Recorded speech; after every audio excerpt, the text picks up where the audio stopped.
Mulai saat ini masyarakat Bali wajib sadar bertani, terutama menanam pohon yang menghasilkan sarana upekara. Masyarakat khususnya generasi muda harus menumbuhkan jiwa bertani, dimulai dengan pemanfaatan sejengkal tanah yang dimiliki.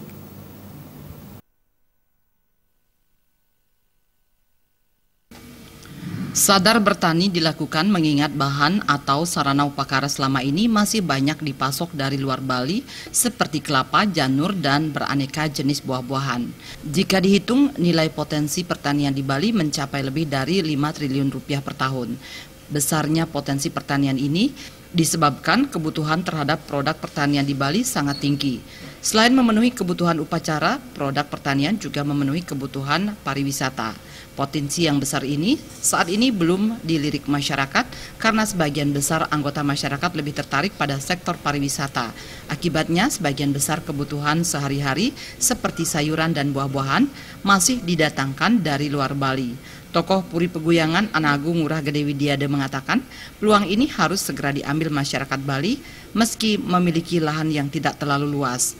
Anggota DPRD Kota Denpasar ini menambahkan, sebelum mengambil peluang di pertanian, pihaknya berharap masyarakat utamanya generasi muda harus memiliki jiwa bertani yang merupakan warisan leluhur.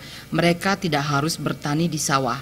Mereka cukup menanam pohon yang tidak harus dirawat setiap hari seperti pohon kelapa yang telah berkontribusi bagi perekonomian masyarakat Bali.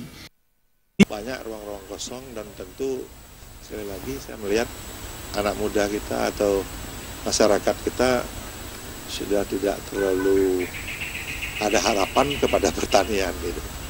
Ya, itu aja. Ya padahal pertanian itu kan dari leluhur kita ya, agraris itu kan. Ini kan memang kita belum, mudah-mudahan dengan kebijakan ya pemerintah yang sekarang kembali ingin memperkokoh basis pertanian, realitasnya bisa terwujud.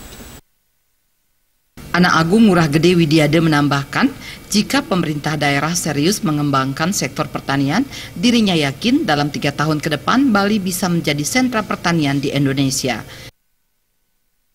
Jaya dan Bayudi, Bali.